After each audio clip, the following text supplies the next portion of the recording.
Disclaimer. दोस्तों, ये कहानी केवल एक काल्पनिक रचना है। ये केवल लेखक के द्वारा रची गई यह एक कहानी है। इसका वास्तविक जीवन से कोई भी संबंध नहीं है। लेकिन अगर फिर भी इस कहानी के नाम, पात्र, जगह या कोई दृश्य किसी वास्तविक जीवन से मिलते हैं तो ये केवल एक संयोग है। कृपया आप कहानियों को केवल मनोरंजन की दृष्टि से ही सुने। और साथ ही अगर आप इस चैनल नॉवल स्टोरी 2.6 पर पहली बार आए हैं तो चैनल को सब्सक्राइब और वीडियो को भर भर लाइक करना ना भूले। धन्यवाद। एपिसोड 26। हीर रोते हुए अंश से अपना हाथ छुड़ाने की कोशिश कर रही थी। छोड़िए मेरा हाथ, मुझे यहाँ क्यों लेकर आए हैं? प्लीज छोड़ दीजिए मुझे। इरिटेट होकर अंश ने हीर को झटके से उठाकर अपने कंधे पर डाल लिया और अपने कदम आगे बढ़ा दिए हैं। हीर अपने नाजुक हाथों से अंश की पीठ पर मारे जा रही थी, पर इससे भला अंश को क्या ही फर्क पड़ने वाला था। कुछ देर बाद अंश हीर को एक रूम में लेकर आया। इस रूम में पूरी तरह से अंधेरा था। अंश ने झटके से हीर को नीचे उतारा और उससे कुछ कदम दूर चला गया। उस रूम में पूरी तरह से अंधेरा था। हीर को कुछ नजर नहीं आ रहा था। तभी एक स्पॉटलाइट हीर के ऊपर पड़ी। अब आगे। स्पॉटलाइट एकदम हीर के ऊपर पड़ने से ही हीर की आंखें एकदम चौंधिया गईं। उसने अपनी आंखों पर अपना हाथ रख लिया। कुछ ही पलों बाद उसने अपना हाथ अपनी आंखों से हटाया। सिर्फ स्पॉटलाइट के अलावा आसपास रूम में पूरी तरह से अंधेरा ही था। हीर को तो लगा कि अंश उसे उस अंधेरे रूम में छोड़कर कहीं चला गया है। लेकिन कुछ ही देर बाद उसके सामने एक बड़ी सी स्क्रीन ऑन हुई, जिसे देखकर हीर की आंखें हैरानी से बड़ी हो गई। उसे स्क्रीन पर हीर और मयंक के डांस करने की कई सारी पिक नजर आ रही थी, जिसमें मयंक हीर के काफी करीब था। हालांकि यह सिर्फ एक डांस का पोज था जिसकी प्रैक्टिस वो दोनों कर रहे थे, लेकिन इसमें भी साफ दिख रहा था कि मयंक ने कभी हीर की कमर पर हाथ रखा हुआ था तो कभी उसे अपनी बाहों में भरा हुआ था। अब यह एक कपल डांस था तो उसमें यह सब नॉर्मल था ही सही, लेकिन अंश के लिए यह सब बर्दाश्त करना बहुत मुश्किल था और यह वही पिक थी जो अंश को सेंड की गई थी। दरअसल अंश एब्रॉड जरूर गया था, पर उसने ही पर नजर रखने के लिए अपने कुछ आदमी उसके पीछे लगाए थे जो हीर की पल पल की खबरें उस तक पहुंचा रहे थे। तभी वहां पर अंश की सर्द आवाज गूंजी, लगता है तुम्हें मेरी बात अच्छी तरह से समझ नहीं आई थी हीर। कहा था ना तुम्हें कि मेरे अलावा तुम किसी और को अपने करीब नहीं आने दोगी, लेकिन तुमने मेरी बात को इग्नोर किया ना हीर। वही हीर हैरानी से अपनी आंखें बड़ी किए स्क्रीन पर चल रही पिक्स को देख रही थी। वह मन ही मन बोली, इसका मतलब यह अंश खुराना मुझसे कभी दूर गया ही नहीं था। यह मुझ पर नजर रख रहा था, पर क्यों? किस हक से? अंश की आवाज एक बार फिर वहां आवाज गूंजी, मैंने तुमसे जो पूछा उसका जवाब दो। तुमने उस लड़के को खुद को छूने कैसे दिया? बोलो। लास्ट की बात अंश ने तेज आवाज में बोली तो हीर को अब इस बात पर बहुत गुस्सा आया। अंश उस पर अपना हक कैसे जता सकता है? इस बार हीर ने भी थोड़ा गुस्से से कहा, यह मेरी पर्सनल लाइफ है और मुझे किसके साथ रहना है और किसके साथ नहीं, यह मैं डिसाइड करूंगी, आप नहीं। हीर का ये कहना अंश के गुस्से में पेट्रोल का काम कर गया। उसने अपने कदम हीर की तरफ बढ़ाए और उसके सामने आकर खड़ा हो गया और हीर के बालों को कसकर पकड़ते हुए उसके चेहरे की तरफ झुककर उसकी आंखों में देखते हुए धीरे से मगर खतरनाक आवाज में कहा, क्या कहा तुमने? एक बार फिर बोलो। अंश ने हीर के बालों को इतना कसकर पकड़ हुआ था कि दर्द की वजह से हीर की आंखों से आंसू आ गए और उसके चेहरे पर भी दर्द की लकीरें नजर आने लगी। वही अंश अभी भी गुस्से से हीर की आंखों में देख रहा था। उसे हीर के दर्द से कोई फर्क नहीं पड़ रहा था। उसके कानों में तो बार बार हीर की कही बात ही गूंज रही थी। हीर आंसू भरी आंखों से अंश की आंखों में देख रही थी। छोड़ दीजिए मुझे, आप मुझे दर्द पहुंचा रहे हैं। हीर की बात सुनकर अंश ने एक अजीब सी मगर खतरनाक वाली स्माइल के साथ कहा, दर्द? तुम्हें दर्द का मतलब पता ही कहाँ है हीर? तुम्हें अभी समझाता हूँ तुम्हें कि दर्द क्या होता है। कहने के साथ ही अंश ने हीर को फर्श की तरफ धकेल दिया, जिसे हीर औंधे मुंह फर्श पर जाकर गिरी और उसके मुंह से डर की वजह से चीख निकली, आह हीर। हीर ने पलटकर अंश की तरफ देखा, जो हीर को ऐसे देख रहा था जैसे वह उसका शिकार हो। अंश ने ऑर्डर देने वाली टोन में कहा, लाइट्स ऑन। इसी के साथ ऑटोमेटिकली पूरे रूम की लाइट ऑन हो गई। वो रूम काफी बड़ा लग्जरियस था। अंश ने अपनी पॉकेट से सिगरेट निकाली और उसे सुलगाकर उसका एक कश लिया और फिर हीर की तरफ अपना एक एक कदम बढ़ाते हुए कहा, अब बोलो, क्या कह रही थी तुम कि मेरा तुम पर कोई हक नहीं है ना? तो क्या उस लड़के का तुम पर हक है जो तुम्हें यहाँ वहाँ छू रहा था? हीर ने उस वक्त गुस्से में कह तो दिया था, लेकिन अब उसे अंश से बहुत डर लग रहा था, क्योंकि अंश जिस तरह से हीर को देख रहा था, हीर को कुछ गलत होने का अंदेशा हो रहा था। वह पीछे की तरफ खिसकते हुए बोली, मुझे माफ कर दीजिए, मैं आपके सामने हाथ जोड़ती हूँ, मुझे मेरे घर जाने दीजिए। अंश उसके सामने ही खड़ा बिना किसी भाव के उसे देख रहा था। उसने एक लंबा कश लिया और सिगरेट को फर्श पर फेंककर उसे अपने जूते की नोक से मसल दिया और फिर हीर के पास ही अपने पंजों के बल बैठकर और जैसे ही उसने हीर को छूने के लिए अपना हाथ बढ़ाया ही था, हीर जल्दी से खुद में ही किसी छुई मुई सी सिमट गई। मुझे मत छूना, मुझे हाथ मत लगाना। हीर नहीं जानती थी कि उसका बार बार अंश से दूर जाना अंश के गुस्से को भड़का ही रहा है। अंश ने अब गुस्से से हीर के गले में पड़े हुए दुपट्टे को खींचकर दूर फेंक दिया और कहा, मैं जितना खुद को शांत रखने की कोशिश कर रहा हूँ, तुम उतना ही मेरे गुस्से को बढ़ा रही हो, जो तुम्हारे लिए तो बिल्कुल अच्छा नहीं है। कहकर अंश ने हीर के बालों को पकड़कर उसे वापस खड़ा किया। मेरा छूना तुम्हें अच्छा नहीं लग रहा, लेकिन उस लड़के का तुम्हें यहाँ वहाँ छूना तुम बड़ा एंजॉय कर रही थी, है ना? हीर डरी हुई आंखों से अंश को देख रही थी। उसका अंश की पकड़ में हीर एक छोटे से सहमे हुए खरगोश की तरह लग रही थी। वहीं अंश एक बेरहम शिकारी की तरह लग रहा था। वो एक रूथलेस स्mirk के साथ बोला, आज जो सजा मैं तुम्हें दूंगा स्वीट हार्ट, उसके बाद तुम्हारी हिम्मत नहीं होगी किसी और मर्द के करीब जाने की। कहकर अंश ने झटके से हीर की कुर्ती की बैक की डोरी को खींचकर खोल दिया, जिससे हीर कुर्ती का गला थोड़ा लूज हो गया। अंश की इस हरकत से हीर कुछ पल के लिए तो फ्रीज ही हो गई। नहीं, आप मेरे साथ ऐसा नहीं कर सकते, नहीं कर सकते, हीर कांपती हुई आवाज में बोली। अंश ने डेविल स्माइल के साथ कहा, मैं तुम्हारे साथ वह सब कुछ कर सकता हूँ जो मैं करना चाहता हूँ और तुम मुझे रोक भी नहीं सकती, क्योंकि तुम्हारे इन नाजुक हाथों में इतना भी दम नहीं that you can resist me baby girl. कहकर अंश ने हीर की नेक पर अपने होंठ रख दिए और उन्हें बहुत ही बुरी तरह से बाइट करने लगा। हीर के मुंह से दर्द भरी चीख निकल रही थी और वह अंश की पकड़ से छूटने के लिए छटपटा रही थी। वह बार बार अंश के कंधे पर मार रही थी। मुझे छोड़ दीजिए, दूर रहिए मुझसे, हीर रोते हुए गिड़गिड़ा रही थी। अंश रुकने का नाम ही नहीं ले रहा था। उसकी हरकतें भी और भी ज्यादा बढ़ती गई। अंश ने हीर की कुर्ती को उसके कंधे से नीचे खिसका दिया और अपने होंठ उसके कंधों पर रख दिए और एक जुनूनियत के साथ उसकी नाजुक सी स्किन पर लव बाइट दे रहा था। हीर की स्किन बहुत नाजुक थी और वह अंश के वाइल्डनेस उससे बर्दाश्त नहीं हो रही थी। अंश हीर को ऐसे ही किस और बाइट करते हुए ही पीछे की तरफ धकेलते हुए ले गया और कुछ ही देर बाद वह दोनों एक साथ एक बेड पर जा गिरे। अब हीर अंश के नीचे थी और अंश हीर के ऊपर उसे पूरी तरह से काबू में किए हुए था। हीर अब अंश की मजबूत पकड़ की वजह से हिल भी नहीं पा रही थी। फिर अंश ने अपना चेहरा उठाकर हीर की तरफ देखा। हीर का छोटा सा मासूम सा चेहरा जो रोने से पूरी तरह से लाल हो गया था। वह अभी भी अंश से को दूर करने की कोशिश कर रही थी। अंश ने उसके दोनों हाथों को पकड़कर बेड पर प्रेस करते हुए कहा, अभी नहीं मेरी जान, अभी तुम्हारी सजा पूरी नहीं हुई है। कहकर अंश ने ही की दोनों हाथों को पकड़कर उसके सिर के ऊपर किया और उसकी गालों को कसकर पकड़ा और उसकी होठों पर अपनी होंठ रख दिए। अंश हीर को बहुत ही वाइल्ड तरीके से किस कर रहा था, जो हीर की बर्दाश्त के बाहर था। पर अंश वाकई में एक हार्टलेस पसंद था। उसे किसी के इमोशन से कोई फर्क नहीं पड़ता था। उसे फर्क पड़ता था तो सिर्फ अपनी चाहत से, जिसे वो किसी भी हालत में पूरी करके रहता था। हीर की पूरी बॉडी डर की वजह से कांप रही थी। वह चाह कर भी अंश को खुद से दूर नहीं कर पा रही थी और खुद को बहुत बेबस महसूस कर रही थी। अंश तो जब जब मयंक का हीर के करीब आना याद आ रहा था, उसका गुस्सा बढ़ता ही जा रहा था और वह पूरी बेरहमी हीर पर दिखा रहा था। आखिर एक 19 साल की नाजुक सी लड़की और कितना बर्दाश्त करती। कुछ ही देर बाद हीर की आंखें बंद होती जा रही थी, क्योंकि एक तो डर की वजह से और दूसरा थकान की वजह से अब उसमें हिम्मत नहीं थी अंश का विरोध करने की। वही अंश को कुछ देर बाद फील हुआ कि हीर कोई मूवमेंट नहीं कर रही है, तो उसने अपना चेहरा उठाकर हीर की तरफ देखा। हीर की आंखें बंद हो चुकी थी और वह बेहोश हो चुकी थी। फिर अंश की नज़र हीर के कंधे और नेक पर गई।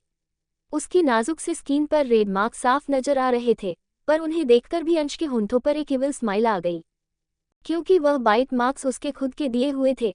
अंश ने अपने अंगूठे से उन मार्क्स को सहलाते हुए कहा, तुम्हारे जिस्म पर सिर्फ मेरी दी हुई मोहर नजर आनी चाहिए, ना कि किसी और की छून के एहसास। तुम्हारे जिस्म पर और तुम्हारे रूह पर सिर्फ मेरे एहसास मौजूद होंगे, किसी और के नहीं। हीर अंश फिर झटके से हीर के ऊपर से उठ गया। हीर के कपड़े अस्त व्यस्त हो चुके थे। अंश ने एक और नज़र हीर को देखा और रूम से बाहर निकल गया। एपिसोड 27। सुबह का वक्त। सुबह की रोशनी हीर की आंखों पर पड़ी। इसी के साथ धीरे धीरे हीर ने अपनी आंखें खोली। कुछ पलों तक तो वो विंडो की तरफ देखती रही, लेकिन कभी उसे रात की बातें याद आए और वो घबराकर एक एक झटके के साथ बेड पर उठ बैठी। उसकी नज़र सामने ही बैठे हुए अंश पर गई, जो सिर्फ एक लोअर पहने हुए सोफे पर एक पैर पर दूसरा पर चढ़ाए स्मोक करता हुआ हीर को ही देख रहा था। इस वक्त उसकी अपर बॉडी पूरी तरह से न्यूड थी।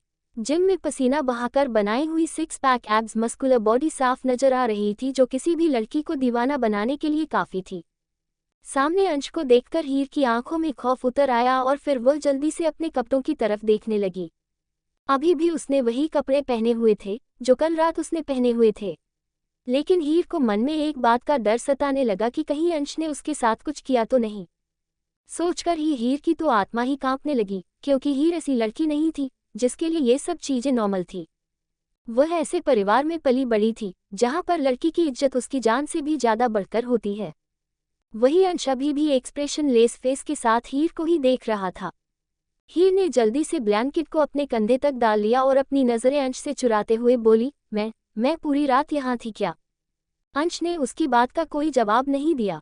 हीर ने फिर दूसरा सवाल किया, कल रात आपने मेरे साथ कुछ? आगे का सवाल हीर पूछ नहीं पाई, कुछ शर्म की वजह से तो कुछ डर की वजह से। लेकिन अंश उसके सवाल को समझ गया था। वह सोफे से खड़ा हुआ और उसने अपने कदम बेड की तरफ बढ़ा दिए। हीर ने जब अंश को अपने पास आते देखा, हीर खुद में ही सिमटने लगी। उसने कसकर ब्लैंकेट को पकड़ लिया, लेकिन वह उससे नजर नहीं मिला रही थी। वह अपनी नजर झुकाए इधर उधर देख रही थी। अंश ने अपना एक पैर बेड पर रखा और अपनी एक बांह अपने घुटने पर टिकाते हुए हीर के चेहरे की तरफ देखने लगा, जो अपनी नजर झुकाए इधर उधर देख रही थी। अंश ने अपनी उंगली से उसकी चिन को ऊपर करते हुए उसकी आंखों में देखा। हीर की आंखें रात को इतना ज्यादा रोने की वजह से सूज गई थी और हल्की गुलाबी भी नजर आ रही थी, पर कुल मिलाकर वह इसमें भी बहुत खूबसूरत लग रही थी, एकदम मासूम सी गुड़िया। हीर के नाजुक से गुलाबी होठों पर अंश की दिए हुए बाइट के निशान साफ नजर आ रहे थे, जिन्हें देखकर अंश के होठों पर एक बार फिर से स्माइल आ गई। अंश ने अपना अंगूठा हीर के नाजुक से होठों पर फेरते हुए कहा, तुम्हें लगता है कि कल रात मैंने तुम्हारे साथ कुछ किया है ना? या फिर तुम ये जानना चाहती हो क्या वाकई में हमारे बीच में कुछ हुआ है? अंश जिस तरह से हीर के चेहरे को देखते हुए यह बात कह रहा था, हीर का चेहरा शर्म से ही लाल होने लगा। पर उसका दिल इस वक्त डर से जोर जोर से धड़क रहा था कि अंश कहीं उसे वह बात ना बोल दे जिसे वह नहीं सुनना चाहती है।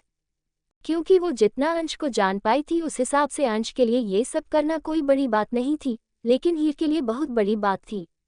अंश ने फिर हीर के चेहरे की तरफ झुकते हुए कहा, मुझे अगर यह सब करना ही होगा ना हीर, तो तुम्हारे होश में रहते हुए करूंगा, बेहोशी में नहीं। और वैसे भी कुछ वक्त में तुम्हारी और मेरी शादी होने वाली है, तो उसके बाद तो मेरा हक बनेगा ये सब करने का, जिसे तुम रोक भी नहीं सकती हो। अंश की शादी वाली बात सुनकर हीर की आंखें हैरानी से बड़ी हो गई। वह लड़खड़ाई हुई जबान में बोली, शादी आपसे? अंश ने डेविल स्माइल के साथ कहा, हाँ मेरी जान, शादी वो भी मुझसे, और वो भी बहुत जल्द। हीर ने अपना सिर नाना में हिलाते हुए कहा, नहीं मुझे नहीं करनी आपसे शादी। हीर की बात सुनकर अंश ठहाका लगाकर हंस पड़ा और कुछ देर बाद अपनी हंसी कंट्रोल करते हुए कहा, गौर से देखो इस रूम को हीर, कल रात तुम इस रूम में मेरे साथ अकेली थी ना? और जहां तक मैं जानता हूं तुम जिस फैमिली को बिलोंग करती हो वहां पर अगर एक लड़की पूरी रात किसी लड़के के साथ अकेले गुजारे तो समझती हो ना इस बात का क्या मतलब निकाला जाता है, या साफ साफ शब्दों में समझाऊं? अंश की बात सुनकर हीर ने बड़ी ही मासूमियत से कहा, पर आपने तो कहा कि आपने मेरे साथ कुछ नहीं किया।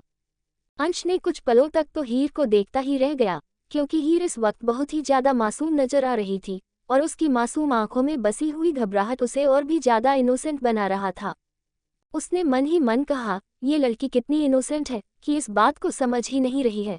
कोई बात नहीं, मैं ही समझा देता हूँ अपने तरीके से। सोचकर अंश हीर के बगल में आकर बैठ गया और उसका ब्लैंकेट खींच उसे दूर फेंककर हीर की बांह को पकड़ा और अपनी तरफ खींचकर उसे अपनी गोद में बैठा लिया। अंश ने यह इतनी अचानक किया था कि कुछ पल के लिए तो हीर को समझ ही नहीं आया। हीर बार बार अंश की गोद से उतरने की कोशिश कर रही थी। अंश ने उसकी कमर को अपने दोनों हाथों से थाम लिया और उसे अपने करीब करते हुए कहा, डोंट मूव, वरना तुम्हें पछताना पड़ेगा लिटिल गर्ल।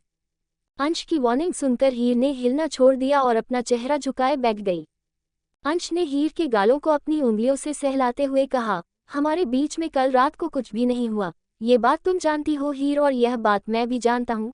लेकिन क्या तुम्हारा वह समाज जानता है जहाँ तुम रहती हो? बोलो। और तुम्हारी दादी जो शायद कुछ दिनों पहले ही यहाँ वापस आई है, वो भी नहीं जानती? अपनी दादी का जिक्र सुनकर हीर हैरानी से अंश की तरफ देखने लगी तो अंश ने तिरछी स्माइल के साथ कहा, तुम्हारे पल पल की खबर रखता हूँ मैं, इसलिए इतना हैरान मत हो। हाँ तो मैं कह रहा था कि तुम्हारी दादी काफी ओल्ड थिंकिंग की है ना? और तुम्हें पता है अब तक तो उन्होंने तुम्हारे घर में हंगामा मचाया हुआ होगा कि तुम रात भर कहाँ गायब थी, और जब उन्हें पता चलेगा कि तुम कल पूरी रात मेरे साथ थी तो मजबूरन तो उन लोगों के पास कोई ऑप्शन भी तो नहीं होगा ना तुम्हारी शादी मुझसे करवाने के लिए, अलावा आखिर उन्हें अपने घर की इज्जत भी तो बचानी है ना। अब जाकर हीर को अंश की बात का मतलब समझ आया और यह समझ आते ही हीर एकदम से जोर जोर से रोने लगी। आप मेरे साथ ऐसा नहीं कर सकते, मैं बताऊंगी ना दादी को कि मेरी गलती तो नहीं है ना, क्योंकि आपने ये सब जानबूझकर किया ना। अंश ने मुस्कुराते हुए कहा, ऑफ कोर्स मैंने ये सब जानबूझकर किया हीर, क्योंकि अब तुमसे दूर रह नहीं सकता और तुम्हें किसी और के करीब में देख नहीं सकता, तो मेरे पास तो अब यही एक रास्ता बचा है कि तुम्हें अपनी कैद में ले लूं और फिलहाल के लिए तुम चेंज कर लो और मैं तुम्हें तुम्हारे घर छोड़ देता हूं, फिर आऊंगा ना बहुत जल्द तुम्हें हमेशा के लिए अपने पास ले जाने के लिए। हीर को अब अंश पर गुस्सा भी आ रहा था और बहुत तेज रोना भी आ रहा था। वह अंश के सीने पर मारते हुए बोली, आप मेरे साथ ऐसा कैसे कर सकते हैं, मैंने क्या बिगाड़ा है आपका? मैंने तो कुछ बुरा भी नहीं किया आपके साथ, आप बहुत ज्यादा बुरे हैं, मुझे नहीं करनी आपके साथ शादी, नहीं करनी मुझे। रोती हुई हीर बहुत ही ज्यादा इनोसेंट लग रही थी, अंश तो कुछ पल के लिए उसकी मासूमियत ने खोसा ही गया। रोते रोते हीर की हिचकियां बंद गई, उसे बोला भी नहीं जा रहा था और वह लंबी लंबी सांस लेने लगी क्योंकि रोने की वजह से वह अपनी सांस भी नहीं ले पा रही थी। अंश ने झटके से हीर को अपने सीने से लगा लिया और उसे अपनी बाहों में भर शांत करते हुए कहा, शांत हो जाओ लिटिल बेबी, क्योंकि तुम्हारे रोने का मुझ पर कोई फर्क नहीं पड़ेगा, पर तुम अपनी तबीयत जरूर खराब कर लोगी, अभी घर जाना है कि नहीं? हीर ने अंश की बात का कोई जवाब नहीं दिया तो अंश ने हीर को खुद से दूर किया और हीर अपना चेहरा झुकाए अभी भी सुबक रही थी। अंश ने दोबारा पूछा, अगर तुम्हें घर जाना है तो बोलो, वरना मैं तो तुम्हें आज से ही अपने पास रख लूंगा। तभी हीर ने जल्दी से अंश की तरफ देखा और कहा, नहीं मुझे मेरे घर जाना है, मुझे मेरे घर छोड़कर आओ। अंश ने उसे छेड़ते हुए कहा, और अगर मैं नहीं जाने दूं तो? अंश के ऐसे बोलने पर हीर ने दोबारा रोना शुरू कर दिया। उसे वाकई में लगा कि अंश उसे नहीं जाने देगा और अपने पास ही रख लेगा। उसे अपने घर की बहुत याद आ रही थी, खासकर अपनी माँ पापा की। अंश ने फिर हीर को अपनी गोद से उतारते हुए कहा, जाओ अपना हुलिया ठीक करो, फिर तुम्हें तुम्हारे घर छोड़कर आता हूँ। एपिसोड 28। कुछ देर बाद अंश की गाड़ी हीर के घर के सामने खड़ी हुई थी। हीर सिर झुकाए फ्रंट सीट पर बैठी हुई थी। अंश स्टीयरिंग व्हील पर अपना एक हाथ रखे और अपना दूसरा हाथ विंडो पर टिकाए सामने की तरफ देख रहा था। उन्हें करीब 3-4 मिनट बीत गए थे पर हीर अभी तक गाड़ी से बाहर नहीं गई थी। वो बीच बीच में अपने घर की तरफ देख रही थी और फिर वापस अपनी नजरें नीचे झुका लेती। अंश ने तिरछी नजरों से उसकी इस हरकत को देखा, फिर उसकी तरफ देखते हुए कहा, क्या अब तुम्हें अपने घर नहीं जाना? हीर ने अपना चेहरा उठाकर एक बार अंश की तरफ देखा और फिर वापस अपना सिर झुकाते हुए कहा, दादी डांटेंगी। हीर ने ये बात काफी इनोसेंट तरीके से कही कि अंश को हीर एक छोटी बच्ची की तरह काफी क्यूट लग रही थी जो डांट पड़ने से डर रही थी। अंश ने गाड़ी स्टार्ट करते हुए कहा, ठीक है फिर वापस मेरे साथ चलो। हीर ने जल्दी से अंश का हाथ पकड़ते हुए कहा, नहीं मुझे नहीं जाना, मैं अपने घर जा रही हूँ। जल्दबाजी में हीर ने ध्यान नहीं दिया कि उसने अंश का हाथ पकड़ा हुआ है, लेकिन अंश की नज़र अपने उसी हाथ पर थी जिसे हीर ने पकड़ा हुआ था। जब हीर का ध्यान इस बात पर गया तो उसने झटके से अपना हाथ पीछे कर लिया और जल्दी से गाड़ी का डोर ओपन कर बाहर भाग गई। उसे ऐसे भागते हुए देख अंश के होंठों पर एक तिरछी स्माइल आ गई। उसने गाड़ी स्टार्ट की और वहां से निकल गया। हीर ने डरते हुए अपने घर की डोर बेल बजाए। दरअसल हीर को अपनी दादी का डर था, क्योंकि वो अपनी दादी को अच्छी तरह से जानती थी, और ऐसा था भी क्योंकि एक बड़ा तूफान घर के अंदर उसका इंतजार कर रहा था। हीर के डोर बेल बजाते ही सुधा जी ने डोर ओपन किया। सामने हीर को देखकर सुधा जी ने जल्दी से उसे अपने गले से लगाकर रोने लगी। हीर मेरी बच्ची, कहाँ थी तू? उद्धरण चिन्ह। अपनी माँ के गले लगने से हीर भी अब अपने आंसू रोक नहीं पाए और अपनी माँ को कसकर पकड़ लिया और फूट फूट कर रो पड़ी। माँ वो अंश खुराना। हीर इससे आगे कुछ कह नहीं पाए। तभी उसकी दादी पीछे से आते हुए बोली, अरे सुधा, इतना रोने की बजाय इससे पूछ कहाँ थी कल पूरी रात, और किसके साथ थी? हीर और सुधा ने हैरानी से दादी की तरफ देखा। हीर ने नम आंखों से अपनी माँ की तरफ देखा तो सुधा ने दादी को शांत करवाते हुए कहा, माँ जी प्लीज आप चुप हो जाए, आपने देखा नहीं ये कितना परेशान है, कितना डरी हुई है। तो दादी ने ताना मारते हुए कहा, जब पूरी रात घर से बाहर रह कर आई तब इसे डर नहीं लगा और अब सवाल का जवाब देते हुए इसे डर लग रहा है। फिर हीर से बता, कहाँ थी कल पूरी रात? घर की इज्जत का कुछ ख्याल है कि नहीं? दादी वो वो मैं। हीर को अपनी दादी से हमेशा डर लगता था, फिर आज तो वो पहले ही काफी डरी हुई थी, इसीलिए वो कुछ बोल भी नहीं पा रही थी। सुधा को पता था कि हीर जब तक अपनी दादी के सामने रहेगी वो अपनी जली कटी बातों से हीर को और परेशान करती रहेंगी। सुधा ने हीर को अपने रूम में जाने का इशारा किया तो गिर जल्दी से भागकर अपने रूम की तरफ चली गई। अरे जा, कहाँ रही है? मेरे सवालों का जवाब तो देती जा, कहाँ थी कल रात? दादी हीर के पीछे चिल्लाते हुए बोली। सुधा ने अपनी सास को चुप करवाते हुए कहा, माँ जी प्लीज शांत हो जाए, मैं पूछूंगी न उससे, पर पहले आप उसकी हालत तो देखिए। दादी ने गुस्से से कहा, अभी जाकर पूछ उससे, तू जानती है ना मेरे लिए सबसे पहले इस परिवार की इज्जत है और तेरी बेटी की वजह से मैं इस घर की इज्जत को दांव पर नहीं लगा सकती, समझी? कहकर दादी गुस्से से अपने कमरे में चली गई। सुधा ने जल्दी से अपने कदम हीर के रूम की तरफ बढ़ा दिए। हीर अपने रूम में आकर बेड पर औंधे मुंह गिर गई और पिलो में मुंह छिपाए रोने लगी। सुधा उसके पास आकर बैठ गई और उसके सिर पर हाथ फेरते हुए कहा, हीर मेरी बच्ची शांत हो जा। अपनी माँ की आवाज़ सुनकर हीर ने जल्दी से अपनी माँ की गोद में सिर रख लिया और अपनी माँ का हाथ पकड़कर रोते हुए बोली, माँ मेरी कोई गलती नहीं है, वो मुझे जबरदस्ती अपने साथ ले गए थे। सुधा भी कहीं ना कहीं अंदर से इस बात के लिए परेशान थी कि अंश खुराना ने उसकी बेटी को सारी रात अपने पास क्यों रखा। उसे भी डर था कि उसे वो न सुनने को मिले जो वो नहीं सुनना चाहती थी। सुधा ने थोड़ी लड़खड़ाई हुई आवाज में पूछा, हीर बेटा वो तुम्हें क्यों लेकर गया था अपने साथ? मतलब उसने कुछ कहते कहते सुधा रुक गई तो हीर उठकर बैठ गई और अपनी माँ के दोनों हाथ पकड़कर सुबकते हुए बोली, माँ वह मुझे जानबूझकर लेकर गया था। फिर हीर ने अपने आंसू पोंछे और कहा, माँ एक कह रहे थे कि वो मुझसे शादी करेंगे और अपने साथ ले जाएंगे, मुझे उनके साथ नहीं जाना, मुझे उनसे बहुत डर लगता है माँ। हीर की बात सुनकर कि अंश खुराना ने हीर से शादी की बात की है, सुधा ने हैरानी से अपने मुंह पर हाथ रख लिया। ये क्या कह रही हो तुम हीर?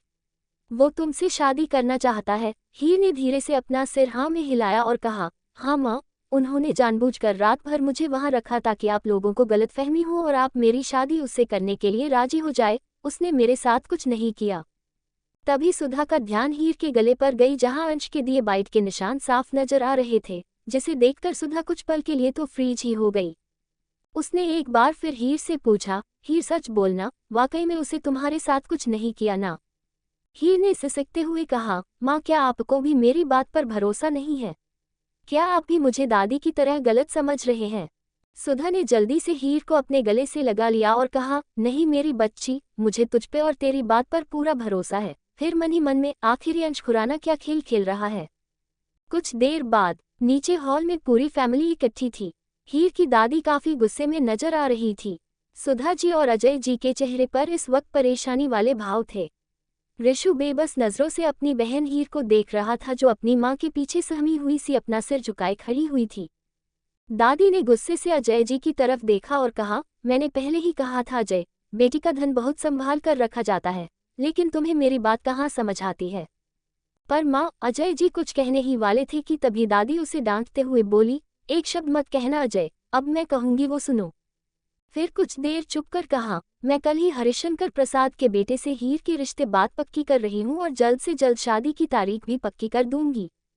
सुधा और अजय जी हक्के बक्के होकर एक दूसरे की तरफ देखने लगे। वही हीर की आंखों में आंसू आ गए। वो हिम्मत करके बोली, दादी मुझे किस बात की सजा दे रही है? इसमें मेरी तो कोई गलती नहीं है ना। दादी ने गुस्से से उसे घूरा और कहा, जो मैंने कह दिया अब बस वही होगा। तुम जल्द से जल्द इस घर से इज्जत से विदा हो जाओ, यही इस घर के लिए और हम सब के लिए बेहतर है। हीर ने आंसू भरी आंखों से पहले अपनी माँ की तरफ देखा और फिर अपने पापा की तरफ जो बेबसी से सिर झुकाए बैठे हुए थे। हीर के लिए अब वहां रुकना नामुमकिन हो रहा था, इसीलिए वो भागते हुए सीढ़ियां चढ़कर अपने रूम में चली गई। वो अपने रूम में आए और दरवाज़ा बंद कर उसका सहारा लेकर वहीं नीचे बैठ गई और अपने घुटनों में मुंह छिपाए रोने लगी। वहीं नीचे जब अजय जी ने अपनी बेटी को ऐसे रोते हुए वहां से जाते देखा तो एक बार फिर अपनी माँ को समझाते हुए कहा, माँ आप हीर के साथ ऐसा कैसे कर सकती हैं? हीर सिर्फ 19 साल की है, उसकी एज अभी इतनी नहीं है कि वो शादी जैसे रिश्ते को समझ पाए।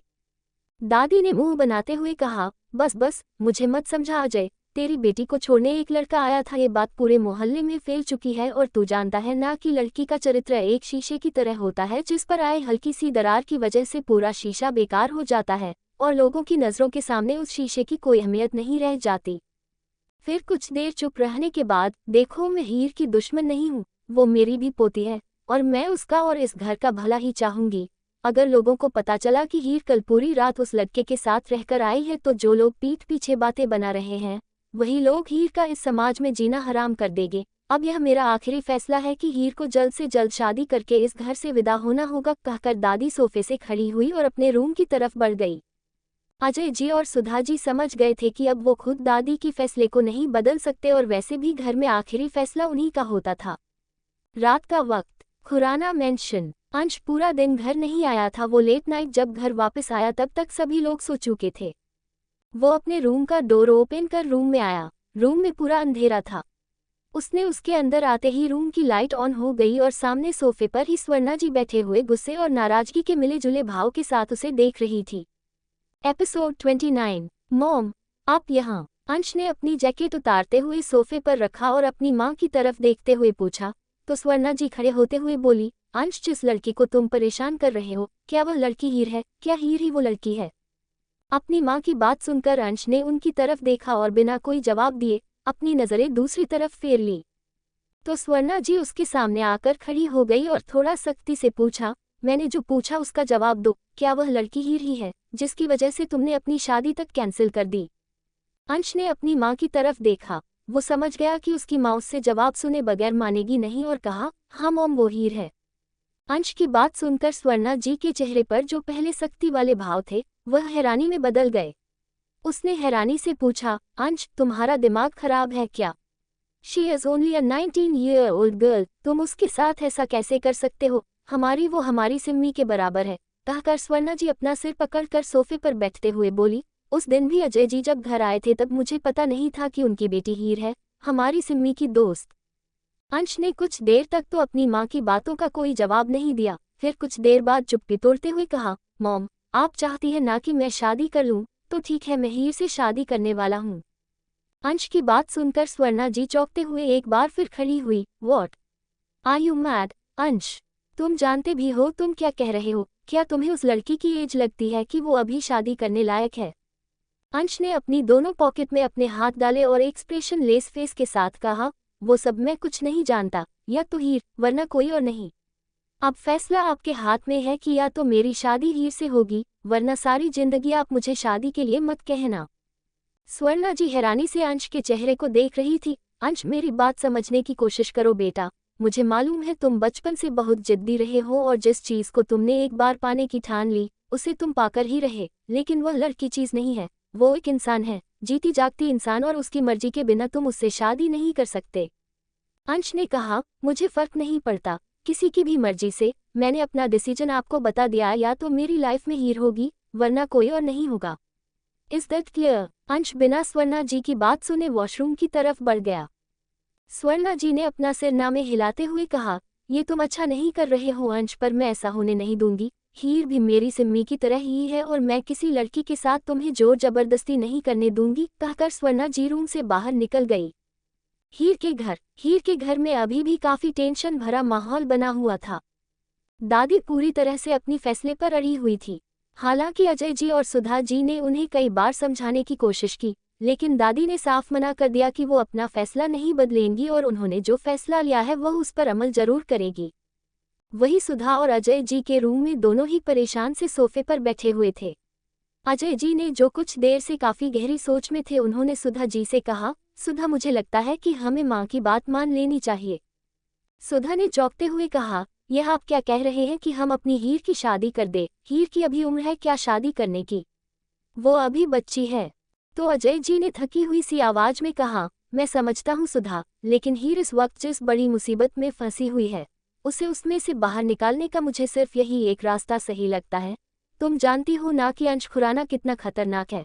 वह हमारी आंखों के सामने से हमारी बेटी को उठा ले गया और हम लोग कुछ नहीं कर पाए, और इन कुछ दिनों में उसने कितना परेशान किया है हमें और हमारी बेटी को। आगे भी क्या गारंटी है कि वह हीर का पीछा छोड़ देगा? फिर कुछ पल चुप रहने के बाद अजय जी ने कहा, और तुम भी जानती हो कि हम लोग इतने पावरफुल लोगों का मुकाबला नहीं कर सकते हैं और हम अपनी बेटी को उस इंसान के हवाले भी नहीं कर सकते हैं। इससे बेहतर होगा कि हम माँ की बात मान ले और हीर की शादी उनकी पसंद के लड़के से करवा दे। सुधा ने एक और कोशिश करते हुए कहा, अजय जी, क्या कोई और रास्ता नहीं है? आपने सोचा है अगर यह बात हमने हीर से कही तो उसका दिल कितना टूट जाएगा। उसका सपना था ना कि वह एक बड़ी डांसर बने, और आपको पता है अगर उसकी शादी वहां हो गई तो उसके सपने पूरी तरह से टूट जाएंगे। अजय जी ने सुधा जी को अपनी बात समझाते हुए कहा, मैं तुम्हारी बात को समझ रहा हूँ सुधा, और मैं भी हीर का बाप हूँ। मैं खुद चाहता था कि मेरी बेटी अपना हर सपना पूरा करे, लेकिन तुम मेरी मजबूरी भी तो समझो ना। हीर के सपनों से ज्यादा हमें हमारी बेटी की जिंदगी की फिक्र होनी चाहिए। और वैसे भी हरिशंकर प्रसाद जी को मैं भी जानता हूँ, काफी अच्छे और सज्जन पुरुष है वो, और उनकी फैमिली भी काफी अच्छी है। उनके घर में हमारी बेटी बहुत खुश रहेगी, और एक बार हीर की शादी हो जाएगी तो उस अंश खुराना से भी उसका पीछा छूट ही जाएगा। सुधा जी ने हार मानते हुए कहा, ठीक है, अब आपने और माँ जी ने जो फैसला कर लिया है तो मैं भी कुछ नहीं बोलूंगी। शायद आप सही कह रहे हैं, अपनी बच्ची को उस शैतान के हवाले करने से बेहतर है कि हम अपनी बेटी शादी एक अच्छे परिवार में कर दे। अजय जी ने कहा, ठीक है, अब तुम जाकर हीर से इस बारे में बात करो, और अगर वह न माने तो उसे समझाओ। सुधा सोफे से खड़ी हुई और रूम से बाहर चली गई। हीर के रूम में हीर बालकनी में ही झूले पर बैठी हुई थी। इस वक्त वह खोई खोई सी नजर आ रही थी। सुधा जब हीर के रूम में आई तो उसे हीर रूम में कहीं नजर नहीं आई। बालकोनी का डोर ओपन था, इसीलिए उसने भी अपने कदम बालकोनी की तरफ बढ़ा दिए। उसकी नज़र जब हीर पर गई तो कुछ देर के लिए उसे अपनी बच्ची पर बहुत तरस आया। कहाँ उसकी बेटी चुलबुली सी चहकती हुई घर में नजर आती थी, और कुछ दिनों में ही जैसे उसकी बेटी मुस्कुराना तक भूल गई थी और हमेशा खोई खोई सी डरी सहमी सी रहती थी। सुधा ने आंखें बंद कर अंदर ही अंदर हिम्मत बटोरी, क्योंकि आज जो बात वो हीर से करने वाली थी वह जानती थी कि इससे हीर के सारे सपने टूट जाएंगे। जिन सपनों के बारे में अक्सर वह अपनी माँ से ढेर सारी बातें किया करती थी, और यह सोचकर सुधा जी की आंखों में नमी उतर आई। उन्होंने अपनी साड़ी के पल्लू से अपने आंसू पोंछे और अपने कदम हीर की तरफ बढ़ा दिए। सुधा जी हीर के बगल में ही आकर बैठ गई, पर हीर ने अभी भी अपनी माँ की तरफ नहीं देखा था। वह सामने की तरफ ही देख रही थी। उसे देखकर ही लग रहा था वह किसी गहरी सोच में खोई हुई है। सुधा ने हीर के कंधे पर हाथ रखा, इसी के साथ हीर ने चौंककर अपनी माँ की तरफ देखा। हीर की आंखों में कुछ पल के लिए डर की लहर नजर आई, लेकिन जैसे ही उसने अपनी माँ को देखा तो तुरंत ही उसका चेहरा भी शांत हो गया और वह सवालिया नजरों से अपनी माँ को देखने लगी। सुधा ने प्यार से हीर के बालों में हाथ फेरा और कहा, बच्चा, मैं तुमसे जरूरी बात करने आई हूँ। तो हीर ने कहा, हाँ माँ, कहिए ना, क्या कहना है। सुधा ने कुछ देर चुप रहने के बाद हीर का हाथ अपने हाथों में लिया और कहा, देखो हीर, तुम जानती हो ना कि तुम्हारे माँ पापा तुम्हें बहुत प्यार करते हैं, और उन्होंने तुम्हारी जिंदगी के लिए जितने भी फैसले लिए हैं हमेशा तुम्हारे हक में लिए हैं और तुम्हारे फायदे के लिए ही लिए हैं। तो तुम हमारे फैसले पर विश्वास करती हो ना। तो हीर ने अपना सिर हाँ में हिलाते हुए कहा, हाँ माँ, मुझे आप पर और पापा पर पूरा भरोसा है कि आप हमेशा मेरे लिए जो भी सोचेंगे वो मेरे लिए बेहतर ही होगा। तो सुधा ने गहरी सांस लेकर हीर से कहा, हीर, दरअसल मैं और तुम्हारे पापा भी चाहते हैं कि तुम्हारी दादी तुम्हारे लिए जिस रिश्ते की बात कर रही है तुम वही शादी कर लो। अपनी माँ की बात सुनकर हीर चौंकते हुए खड़ी हो गई और थोड़ा पीछे की तरफ जाते हुए बोली, माँ, आप ये क्या कह रही है? शादी और मैं? आप भी दादी का ही साथ दे रही है, जबकि आप भी जानती हैं मेरी कोई गलती नहीं है, तो फिर मुझे सजा क्यों दी जा रही है? सुधा ने हीर को समझाते हुए कहा, देखो हीर, हम तुम्हें सजा नहीं दे रहे हैं, बल्कि हम तुम्हें उस शैतान से बचा रहे हैं जो सिर्फ तुम्हें तकलीफ के सिवा कुछ नहीं दे सकता है। और बेटा, तुम जानती हो वो कितना खतरनाक है। हम चाहकर भी तुम्हें उससे नहीं बचा पाएंगे, तो इससे बेहतर होगा ना कि तुम शादी कर लो, और एक बार तुम्हारी शादी किसी दूसरे लड़के से हो गई तो उसके बाद वह भी तुम्हारा पीछा छोड़ देगा। हमारी बात समझने की कोशिश करो बेटा। अपनी माँ की बात सुनकर हीर की आंखों में आंसू आ गए और वह अपनी माँ की तरफ पीठ करके खड़ी हो गई और बोली, मतलब दोनों तरफ से सपने तो मेरे ही टूटने हैं ना माँ? कहीं आपको भी तो ऐसा नहीं लगता है कि उसने मेरे साथ? सुधा जल्दी से आकर हीर के सामने खड़ी हो गई और उसके कंधे पकड़ते हुए बोली, नहीं मेरी बच्ची, पूरी दुनिया भी आकर तेरे खिलाफ हो जाए ना तो भी मैं अपनी बच्ची को अच्छे से जानती हूँ कि वह मुझसे कभी झूठ नहीं बोलेगी, और तुझे मुझसे कुछ कहने की भी जरूरत नहीं है। मैं तेरी आंखों में बसी तेरी सच्चाई पहचान सकती हूँ, लेकिन बेटा तेरे माँ बाप मजबूर है और हम सिर्फ तेरी भलाई के लिए ही यह फैसला कर रहे हैं। हीर ने नम आंखों से अपनी माँ की तरफ देखा और कहा, माँ, क्या कोई और रास्ता नहीं है? तो सुधा ने बेबसी से अपना सिर ना में हिला दिया। तो हीर ने अपनी नज़रें झुका ली और कुछ देर चुप रहने के बाद धीरे से कहा, ठीक है, अगर आपको यही सही लगता है तो यही सही, मैं भी इसे अपनी किस्मत मानकर स्वीकार कर लूंगी। सुधा को इस वक्त अपनी बच्ची को देखकर बहुत दुख हो रहा था, क्योंकि उसकी आंखों में उसके सपने टूटने का दर्द साफ नजर आ रहा था। वह सपना जो हमेशा हीर की आंखों में उसकी चमक बनकर रहता था, आज हीर के सपनों के टूटने के साथ वह चमक भी कहीं गुम हो गई थी। सुधा ने हीर के गाल पर हाथ रखकर कहा, ठीक है, तो मैं ये बात तुम्हारे पापा को बात कर आती हूँ, कहकर सुधा वहां से चली गई। हीर ने नजर उठाकर आसमान की तरफ देखा। उसकी आंखों में अभी भी चमक नजर आ रही थी, लेकिन वह चमक उसके आंसुओं की थी, जैसे उसकी आंखों में बसे हुए सपने टूटकर आंसू के रूप में उसकी आंखों से बह रहे हो। हीर ने काफी दर्द भरी आवाज में कहा, क्यों आया आप मेरी जिंदगी में? मुझे किस बात की सजा दी? मैं आपको कभी माफ नहीं करूंगी, कभी नहीं। सुबह का वक्त, माथुर विला। इस वक्त हॉल में सोफे पर करीब 55 साल का एक आदमी बैठा हुआ था। ये थे अश्विन माथुर, शिवी और तान्या के डैड। अश्विन माथुर सामने बैठी हुई शिवी को घूरते हुए बोले, शिवी, तुम मेरे खिलाफ जाने की बात कर रही हो? तो शिवी जो उदास बैठी हुई थी, उसने सिर उठाकर अपने डैड की तरफ देखा और कहा, डैड, आपको हमेशा ऐसा क्यों लगता है कि मैं आपके खिलाफ जाने की कोशिश कर रही हूँ? मुझे तो ये समझ नहीं आता कि मैं भी आपकी बेटी हूँ और तान्या दी भी आपकी बेटी है। हम दोनों से आपका खून का रिश्ता है, फिर भी आप हमेशा तान्या दी का ही साथ देते हैं। मैंने फिर भी आपसे कभी कोई शिकायत नहीं की और यहाँ तक कि आपकी बात मानकर मैंने शिवांश से शादी भी कर ली। फिर कुछ देर चुप रहने के बाद शिवी ने कहा, आप भी जानते थे कि शिवांश तान्या दी से प्यार करते हैं, तो फिर आपने मुझे उनसे शादी करने के लिए क्यों मजबूर किया? अश्विन माथुर ने शिवी को डांटते हुए कहा, मत भूलो कि तुम ही तान्या को हमेशा परेशान करती थी और इसीलिए वो हम सबको छोड़कर यहाँ से चली गई, और उससे जाने की वजह भी तुम ही हो। तो इसीलिए मैंने तुम्हें कहा था कि तुम शिवांश से शादी करो, क्योंकि तुम जानती हो ना, अगर उस वक्त मैंने ये डिसीजन ना लिया होता तो शिवांश हमारी कंपनी के साथ क्या कर सकता था, तुम सोच भी नहीं सकती। शिवी ने रुआसी आवाज में कहा, पर डैड, शिवांश मुझसे नफरत करते हैं और बात बात पर मुझे ही इन सब का दोषी ठहराते हैं। अश्विन माथुर ने खड़े होते हुए कहा, क्योंकि दोषी तुम हो, इसीलिए वह तुम्हें दोषी ठहराते हैं और इस शादी को तुम अपनी सजा के तौर पर मानो। और वैसे भी मेरी कुछ दिन पहले तान्या से बात हुई थी और वह जल्द ही वापस आने वाली है। शिवी ने चौंकते हुए अपने डैड की तरफ देखा और कहा, क्या आपकी तान्या दी से बात हुई है और आपने मुझे बताना भी जरूरी नहीं समझा? अश्विन माथुर ने अपनी नजरें दूसरी तरफ फेर ली और कहा, तुम्हें जो बात बताना जरूरी होती है वह मैं तुम्हें बता देता हूँ, और हर बात तुम्हें बताना जरूरी मैं नहीं समझता, और तुम जानती हो कि तुम्हारा कोई हक भी नहीं बनता है मुझसे कोई सवाल करने का। फिलहाल तुम्हें अब अपने ससुराल जाना चाहिए, और हाँ, जैसे ही तान्या वापस यहाँ लौट आए तो बिना किसी ना नुकुर के चुपचाप डाइवोर्स पेपर पर साइन कर देना, वरना तुम जानती हो ना कि मैं क्या कर सकता हूँ। कहकर अश्विन माथुर वहां से चले गए। शिवी ने उन्हें जाते हुए देखा। उसकी आंखों में इस वक्त एक बेबसी और दुख साफ नजर आ रहा था, लेकिन साथ में ही नजर आ रही थी एक अनकही सी मजबूरी। शिवी ने एक दर्द भरी आवाज में कहा, क्या किस्मत पाई है मैंने, जो भी रिश्ता मिला सिर्फ दर्द देने के लिए ही मिला। चिंता मत कीजिए डैड, मैं खुद ही डाइवोर्स पेपर पर साइन कर दूंगी। शिवी वहां से सीधा रिया के घर गई थी, क्योंकि शिवी जब भी बहुत ज्यादा डिप्रेस होती थी तो वह अक्सर रिया के पास ही जाती थी और अपना दिल का हाल रिया से जरूर बांटती थी। शिवी ने रिया के घर के बाहर पहुंचकर डोर बेल प्रेस की। कुछ ही देर में रिया ने डोर ओपन कर दिया। शिवी, तुम यहाँ?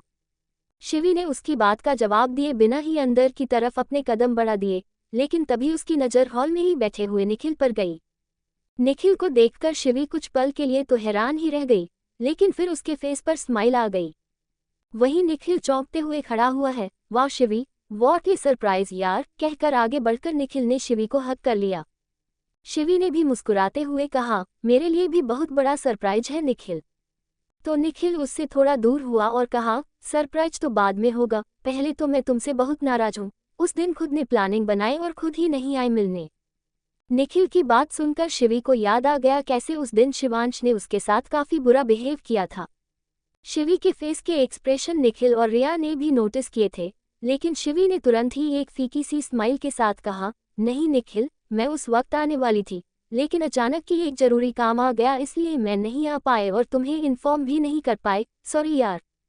कहकर शिवी जाकर सोफे पर बैठ गई। वहीं रिया भी उसके बगल में बैठते हुए बोली, तुम बेवकूफ किसे बना रही हो शिवी, जरूर तुम्हारे पति ने ही तुम्हें आने के लिए मना किया होगा, है ना? निखिल ने भी रिया की हाँ में हाँ मिलाते हुए कहा, सही कह रही हो रिया, वह शिवांश खुराना आज भी वैसा ही है, घमंडी और रूड। 30 गुस्सा या जलन। एपिसोड 30। शिवी ने कुशन अपनी गोद में रखते हुए कहा, निखिल मत बोलो ना ऐसा यार, अब जो भी है वो मेरे हस्बैंड है। तो रिया ने इस सार्कास्टिक वे में कहा, हाँ हस्बैंड है, वही हस्बैंड ना शिवी जो रोज तुम्हें किसी ना किसी बहाने परेशान करता है, तुम्हें रुलाने का, तुम्हें हक करने का एक मौका नहीं छोड़ता। बीवी तुम हो उसकी, लेकिन सपनों में वह किसी और को देखता है। शिवी ने एक दर्द भरी स्माइल के साथ कहा, रिया तुम भी मुझे ताना मरोगी क्या? तो रिया ने कहा, नहीं शिवी, मैं तुम्हें ताना नहीं मार रही हूँ, मैं सिर्फ तुम्हें ये समझाने की कोशिश कर रही हूँ कि निकल इस रिश्ते से बाहर, वह इंसान तुम्हारे लायक है ही नहीं। वही निखिल ने शिवी से पूछा, मुझे तो ये समझ नहीं आता शिवी, शिवांश तुम्हें बचपन से ही हमेशा परेशान करता रहा है, तुम्हें याद है ना कितना हक करता था वो तुम्हें, उस तानिया की वजह से, लेकिन फिर भी तुमने उससे शादी कर ली। मुझे तो जब रिया ने बताया ना तो मुझे तो भरोसा ही नहीं हुआ कि तुमने शिवांश से शादी कर ली, और ये बात भी समझ से बाहर है कि उसने तुमसे शादी क्योंकि वो तो तानिया से प्यार करता था ना। शिवी ने अब चिढ़ते हुए कहा, यार तुम लोग अगर इसी टॉपिक पर बात करने वाले हो ना तो फिर मैं यहाँ से वापस जा रही हूँ। कहकर शिवी जैसे ही सोफे से खड़ी होने लगी तो रिया और निखिल दोनों ने ही उसका हाथ पकड़कर उसे वापस सोफे पर बैठा दिया और कहा, अच्छा बाबा ठीक है, नहीं करते इस बारे में कोई भी बात, चलो हम फिर से प्लानिंग बनाते हैं और उसी जगह चलते हैं जहाँ बैठकर हम लोग अपनी फेवरेट डिशेस खाते हुए ढेर सारी गप्पे मारते थे। तो शिवी ने कहा, पर मेरा कोई मन नहीं है कहीं भी जाने का। तो रिया ने पूछा, क्या हुआ शिवी, इतनी उदास क्यों लग रही हो, क्या शिवांश ने फिर से तुम्हें परेशान किया? तो शिवी ने एक गहरी सांस लेकर कहा, नहीं आज मैं डैड के घर से होकर आई हूँ। तो रिया ने अपनी आई रोल करते हुए कहा, ओ तो फिर से तुम्हारे डैड ने किसी न किसी तरह की बकवास की होगी। रिया एक मुंहफट लड़की थी और अक्सर कोई भी बातें मुंह पर बोलने से डरती नहीं थी, और उसकी ये आदत निखिल और शिवी दोनों ही अच्छी तरह से जानते थे। शिवी ने रिया से कहा, रिया वो मेरे डैड है, थोड़ी तो रिस्पेक्ट से बात कर लिया करो। रिया ने कहा, एक बात बता शिवी, उन्होंने बाप वाला तो कौन सा प्यार दे दिया तुम्हें, सिर्फ तुम पर किए खर्च की कर्ज की तरह वसूल रहे हैं, अपने फायदे के लिए तुम्हें शिवांश से शादी करने के लिए मजबूर कर दिया था उन्होंने, क्या बाप ऐसा होता है? शिवी समझ गई कि अगर वो यहाँ और देर ऐसे ही बैठी रही तो रिया ऐसे ही उसका दिमाग खाती रहेगी, इसीलिए उसने कुशन को बगल में रखा और खड़े होते हुए बोली, चलो हम कहीं बाहर चलते हैं, क्योंकि अगर मैं यहाँ बैठी रही ना तो तुम लोग फालतू की बातें कर करके मुझे और परेशान करोगे। तो निखिल और रिया भी खड़े होते हुए बोले, हाँ यह आइडिया अच्छा है, और वैसे भी हमें भी उन लोगों के बारे में बात करने का कोई शौक नहीं है, क्योंकि इससे हमारा भी मूड खराब होगा और तुम्हारा भी। कुछ देर बाद रिया, निखिल और शिवी तीनों ही एक बीच साइड बने एक रेस्टोरेंट में गए थे। अपने कॉलेज टाइम में भी अक्सर निखिल, रिया और शिवी तीनों ही यहाँ आकर काफ़ी वक्त बिताया करते थे और काफ़ी सारी मस्ती भी किया करते थे। शिवी की लाइफ में निखिल और रिया ही थे जिनकी साथ वह खुलकर जितनी जिंदगी जीती थी, वरना उसकी लाइफ में इनके अलावा जो भी लोग थे उन्होंने सिर्फ उसे डराया धमकाया ही था या सिर्फ हट किया था। रेस्टोरेंट में खाना खाने के बाद निखिल, रिया और शिवी तीनों ही बीच पर समुद्र के किनारे एक दूसरे के साथ बहुत ही हंसी मजाक कर रहे थे और एक दूसरे पर लहरों का पानी डालकर एंजॉय भी कर रहे थे। शिवी ने निखिल और रिया पर काफ़ी सारा पानी डालकर उन्हें पूरी तरह से भिगो दिया था, इसलिए निखिल ने शिवी को कमर से पकड़कर उठा लिया और ले जाकर सीधा पानी में ही पटक दिया। रिया दूर खड़ी उन दोनों की हरकतों को देखकर जोर जोर से हंस रही थी। वहीं शिवी भी पानी से बाहर निकलने की बार बार कोशिश कर रही थी, लेकिन लहरों की वजह से वह बार बार पानी में गिर जाती थी। इसीलिए वह अपने हाथ निखिल की तरफ बढ़ाते हुए बोली, निखिल मुझे बाहर निकालो ना यहाँ से। निखिल ने कहा, क्यों, तब से तो हमें भिगो रही थी, तब कुछ नहीं था, अब निकलो खुद बाहर। तो शिवी ने मुंह बनाते हुए उसे देखा और कहा, अच्छा सॉरी बाबा, अब नहीं करूंगी परेशान, अब बाहर तो निकालो ना। निखिल ने अपना सिर ना में हिलाया और आगे बढ़कर शिवी को अपनी गोद में उठा लिया और पानी से बाहर आते हुए कहा, शिवी तुम ऐसे ही मस्ती करती हुई अच्छी लगती हो, तुम्हें हमें कितना भी परेशान करना हो तुम कर सकती हो, तुम्हारा हम दोनों पर पूरा हक है। कहकर निखिल ने शिवी को अपनी गोद से नीचे उतार दिया। फिर रिया और निखिल दोनों ने ही उसे हक करते हुए कहा, हमें हमारी यही वाली शिवी पसंद है, शरारती शिवी। वाकई में शिवी अपने दोनों दोस्तों के साथ में एक अलग ही शिवी बन जाती थी।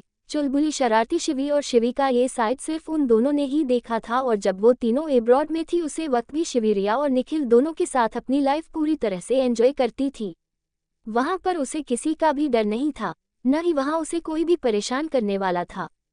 निखिल और रिया तीनों ही एक दूसरे से मस्ती मजाक में बिजी थे, लेकिन शिवी इस बात से पूरी तरह अनजान थी कि इस वक्त किसी की गुस्से से भरी लाल आंखें हैं उसे काफी देर से घूर रही है, और उन आंखों ने उसे तब भी देखा था जब शिवी निखिल की गोद में थी या निखिल ने शिवी को उसकी कमर से पकड़कर उठाया हुआ था। यह कोई और नहीं शिवांश था, जो इस रेस्टोरेंट में एक मीटिंग के सिलसिले में आया हुआ था। ये रेस्टोरेंट काफ़ी लग्जरियस पर था, तो अक्सर कई बार शिवांश इस रेस्टोरेंट में मीटिंग के सिलसिले में आया करता था। शिवांश इस वक्त रेस्टोरेंट के जिस प्राइवेट एरिया में बैठा हुआ था, उसकी वॉल ग्लास की बनी हुई थी और उस ग्लास की दूसरी तरफ बीच साइड एरिया पूरा नजर आ रहा था। शिवांश लंच करते हुए ही अपने क्लाइंट से बातें भी कर रहा था कि तभी उसकी नज़र ग्लास की दूसरी तरफ शिवी पर गई, जो अपने दोनों दोस्तों के साथ खास करके निखिल के साथ काफ़ी ज़्यादा एंजॉय कर रही थी। ये सब देखकर शिवांश के हाथ अपने फ़ोन पर कस गए थे। इस वक्त वो अपने क्लाइंट के साथ बैठा हुआ था, इस वजह से वह बहुत कोशिश कर रहा था कि उसके फेस पर किसी भी तरह के एक्सप्रेशन न आ पाए, लेकिन उसकी आंखों में उसके डार्क एक्सप्रेशन साफ नजर आ रहे थे। वह जिस तरह से शिवी को देख रहा था, उससे साफ नजर आ रहा था जैसे वह अभी जाकर उसकी जान ही ले लेगा। शिवांश ने अब खाना छोड़कर वाइन का गिलास अपने हाथ में ले लिया और धीरे धीरे सिप करते हुए वह बाहर की तरफ ही देख रहा था। कुछ देर बाद शिवी अपने दोस्तों के साथ वहां से चली गई। रिया और शिवी दोनों ही निखिल की गाड़ी में आई थी। शिवी ने भी अपनी गाड़ी ड्राइवर के साथ वापस भेज दी थी और वह यहाँ पर निखिल के साथ आई थी। तीनों ही अब पार्किंग एरिया में निखिल की गाड़ी के पास ही खड़े थे। निखिल ने शिवी से कहा, शिवी चलो तुम्हें तुम्हारे घर ड्रॉप कर देता हूँ। तो शिवी ने कहा, नहीं निखिल, मैं खुद कोई कैब करके चली जाऊंगी। दरअसल शिवी को डर था कि अगर निखिल शिवी को उसके घर छोड़ने गया और शिवांश ने उसे निखिल के साथ देख लिया तो वह इसकी उसे बहुत कड़ी सजा देगा। तो निखिल ने कहा, तुम अकेली क्यों जाओगी शिवी, तुम अपने दोस्त के साथ जाओगी और इस बहाने मैं स्वर्णा आंटी से भी मिल लूंगा। तो शिवी ने निखिल से कहा, निखिल तुम अभी मत आओ ना यार, फिर तुम जानते हो ना शिवांश के नेचर को। तो रिया ने कहा, ओ हेलो शिवी, तुम इतना डरती क्यों हो उससे, और वैसे भी निखिल के डैड और तुम्हारे इन-लॉज काफ़ी अच्छे दोस्त भी हैं और निखिल तुम्हारे घर में कभी भी आ जा सकता है, इसके लिए उसे शिवांश की परमिशन की ज़रूरत नहीं है। तभी एक गाड़ी जोर से हॉर्न देने लगी, तो तीनों का ध्यान उस गाड़ी की तरफ चला गया जो उनके ही सामने खड़ी हुई लगातार हॉर्न पर हॉर्न बजाए जा रही थी। शिवी इस ब्लैक गाड़ी को पहचानती थी, ये शिवांश की गाड़ी थी। हालांकि गाड़ी के ग्लास टिंटेड थे जिस वजह से उसे अंदर कुछ दिखाई नहीं दे रहा था, पर शिवी के लिए इतना ही काफ़ी था कि उसके सामने शिवांश की गाड़ी खड़ी है और वह समझ गई कि जिस तरह से वो हॉर्न पर हॉर्न बजाए जा रहा है यह जरूर शिवांश ही होगा। अब तो ये सोचकर कि शिवांश ने उसे निखिल के साथ देख लिया है तो पक्का उसका गुस्सा उस पर ही फूटने वाला है। अभी भी शिवी पिछली बार किए गए शिवांश के बिहेवियर को भूल नहीं पाई थी। निखिल इरिटेट होकर गाड़ी की विंडो के पास आया और विंडो को टैप करने लगा, हे यू बाहर निकलो। तभी गाड़ी का डोर अनलॉक हुआ और डोर ओपन कर ब्लैक कलर के चमचमाते शूज पहने एक पैर बाहर आया और इसी के साथ शिवांश भी गाड़ी से बाहर आया। शिवांश ने इस वक्त ब्लैक गॉगल्स लगाए हुए थे और वो निखिल की तरफ नहीं देख रहा था, उसकी नज़रें शिवी पर ही जमी हुई थी। शिवांश की आंखों पर गॉगल्स लगे होने के बावजूद भी शिवी उसकी नज़रों की तपिश को खुद पर अच्छे से महसूस कर पा रही थी। उसने डर कर रिया का हाथ थाम लिया। रिया ने हैरानी से पहले अपने हाथ की तरफ देखा और फिर शिवी की तरफ। वो साफ देख पा रही शिवी की आंखों में डर और उसके हाथ भी काफी कांप रहे थे। रिया शिवी के हाथों की कंपन को भी साफ महसूस कर पा रही थी। रिया को शिवी के लिए बहुत बुरा लग रहा था कि शिवांश ने शिवी के मन में कितना खौफ भर दिया है। रिया ने भी अपना दूसरा हाथ शिवी के हाथ पर रखा और धीरे से कहा, रिलैक्स, इतना डर क्यों रही हो, खा थोड़ी जाएगा वो तुम्हें। शिवी ने उसकी बात का कोई जवाब नहीं दिया और वह शिवांश की तरफ ही देख रही थी। शिवांश ने अपने गॉगल्स उतारे और उन्हें अपनी सीट पर फेंकते हुए फिर गाड़ी के डोर को एक तेज आवाज के साथ बंद किया। निखिल ने जब शिवांश को गाड़ी से बाहर आते देखा तो उसने एक नज़र शिवी की तरफ देखा और वो शिवी का सहमा हुआ चेहरा देख समझ गया कि शिवी इस वक्त शिवांश से बहुत डर रही है। हालांकि निखिल भी कोई छोटी मोटी पर्सनैलिटी नहीं था, लुक में वो भी शिवांश को टक्कर देता था। निखिल की फैमिली भी एक पावरफुल बिजनेस फैमिली में आती थी। ये बात अलग थी कि आज तक निखिल और शिवांश की कभी नहीं बनी और शायद उसका कारण शिवी ही थी, क्योंकि शिवांश अक्सर शिवी को गुस्से में हट करता था और निखिल हमेशा शिवी को प्रोटेक्ट करने की कोशिश करता था और शायद यही बात कहीं ना कहीं शिवांश को निखिल के खिलाफ होने के लिए मजबूर कर देती थी। शिवांश ने अपनी पॉकेट में हाथ डालकर निखिल के सामने खड़े होते हुए कहा, मेरी बीवी को घूरने की बजाय मेरे सवाल का जवाब दो, क्या कह रहे थे तुम। निखिल ने भी उसकी आंखों में घूरते हुए देखा और कहा, क्या तुम्हें कोई दूसरा रास्ता नजर नहीं आ रहा जहां से तुम अपनी गाड़ी निकाल सको, इस तरह से तुम हॉर्न पर हॉर्न क्यों बजाए जा रहे हो? तुम अपनी गाड़ी दूसरी तरफ से भी तो ले जा सकते हो ना शिवांश। तो शिवांश ने तिरछी नजरों से शिवी की तरफ देखा और फिर निखिल से कहा, मैं वो हॉर्न तुम्हारे लिए नहीं दे रहा था, मैंने वो हॉर्न अपनी बीवी के लिए दिया था, ताकि वह मेरी गाड़ी में आकर बैठ जाए, क्योंकि मुझे नहीं पसंद कि मेरी बीवी आलतू फालतू लोगों के साथ में आवारागर्दी करती फिरे। निखिल शिवांश की आदत को अच्छे से जानता था, इसलिए उसने शिवांश के टॉन्ट को इग्नोर किया और स्माइल करते हुए कहा, क्या तुम्हें अपनी बीवी के बारे में इतना भी नहीं पता कि हम लोग तुम्हारी बीवी के बहुत पुराने दोस्त हैं, काफी गहरे भी? शिवांश ने कहा, हाँ, तुम्हारी और शिवी की दोस्ती की गहराई तो मैं खुद अपनी आंखों से देखी है। फिलहाल मुझे तुम्हारी बकवास सुनने का और तुम्हारी दोस्ती का पुराण सुनने का कोई शौक नहीं है, कहकर शिवांश ने अपने कदम शिवी की तरफ बढ़ा दिए। शिवी सहमी हुई नजरों से शिवांश को अपने करीब आते हुए देख रही थी। शिवांश का चेहरा भले ही शांत नजर आ रहा था, पर उसकी आंखों में उसका गुस्सा वो साफ देख पा रही थी। शिवांश ने शिवी का हाथ कसकर पकड़ते हुए कहा, बहुत मटर गश्ती कर ली तुमने, अब घर चलो, कहकर शिवांश उसे खींचते हुए अपने साथ अपनी गाड़ी की तरफ ला ही रहा था कि तभी उसके कदम रुक गए। उसने पीछे मुड़कर देखा तो निखिल ने शिवी का दूसरा हाथ पकड़ा हुआ था। शिवांश ने जलती हुई नज़र से निखिल की तरफ देखा और उसे कोड लहजे में वार्न करते हुए कहा, मेरी बीवी का हाथ छोड़ दो निखिल। तो निखिल ने भी बड़े एटीट्यूड से कहा, और अगर नहीं छोड़ूं तो?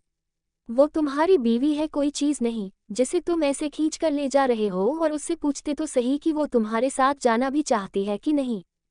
शिवांश ने अब झटके से खींचकर शिवी को अपने करीब कर लिया। दरअसल निखिल ने शिवी का हाथ ज्यादा टाइट नहीं पकड़ा हुआ था, इसीलिए उसके हाथ से शिवी का हाथ छूट गया था। शिवी अब सीधा शिवांश के सीने से लग गई। शिवांश ने सिर झुकाकर शिवी की आंखों में देखा जो उसके काफी करीब थी, और फिर निखिल से कहा, तो तुम्हें मेरी बीवी से पूछना है कि वह अपने पति के साथ जाना चाहती है कि नहीं, राइट?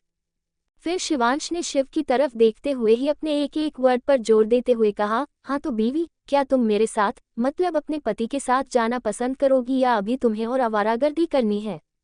अब शिवी में इतनी हिम्मत नहीं थी कि वह शिवांश को मना कर सके, इसलिए उसने धीरे से अपना सिर हाँ में हिलाया। तो शिवांश ने तिरछी नज़र से निखिल की तरफ देखा और कहा, तुम्हें तुम्हारा जवाब मिल गया है ना, कि अभी कुछ सवाल और पूछने हैं?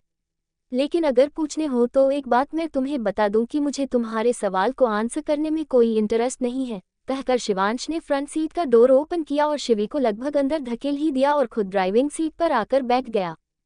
निखिल को शिवांश पर बहुत गुस्सा आ रहा था। वह अपने कदम शिवांश की तरफ बढ़ाने ही वाला था कि तभी रिया ने उसकी बांह पकड़कर उसे रोक दिया और कहा, अभी नहीं निखिल, जाने दो उसे। निखिल ने गुस्से से अपनी मुठियां कस ली और मन ही मन कहा, अगर तुमने शिवी को दोबारा हक किया तो मुझे बुरा कोई नहीं होगा शिवांश। शिवांश ने एक नज़र शिवी की तरफ देखा जो फ्रंट सीट पर ही सिर झुकाए डरी सहमी हुई सी बैठी हुई थी। शिवांश ने गाड़ी स्टार्ट की और स्पीड के साथ वहां से निकल गया। हाईवे पर शिवांश की गाड़ी फुल स्पीड से दौड़ी जा रही थी। शिवांश ने नॉर्मल से कहीं ज्यादा अपनी गाड़ी की स्पीड बढ़ाई हुई थी। हालांकि शिवी को इतनी तेज गाड़ी चलने की वजह से काफी डर भी लग रहा था, लेकिन उसकी हिम्मत नहीं हो रही थी शिवांश से कुछ भी कहने की। वह अपना सिर झुकाए और अपनी आंखें कसकर बंद किए बैठी हुई थी। उसने अपने दुपट्टे को कसकर अपनी मुट्ठियों में भरा हुआ था और अपने डर को काबू करने की कोशिश कर रही थी। वहीं शिवांश सामने की तरफ देखते हुए अपनी गाड़ी की स्पीड बढ़ाए ही जा रहा था। अब उसके चेहरे पर भी उसका गुस्सा साफ नजर आ रहा था।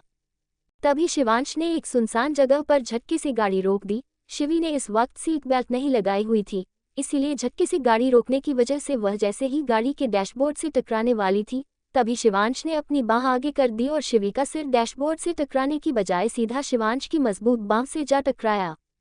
शिवी के दिल की धड़कनें एकदम से तेज स्पीड से धड़क रही थी, कुछ तो शिवांश के डर की वजह से और कुछ गाड़ी के इस तरह से एकदम से रुक जाने की वजह से। शिवी तेज सांसें ले रही थी। उसने पहले सामने की तरफ देखा और फिर शिवांश की तरफ, जो अभी भी उसकी तरफ नहीं देख रहा था।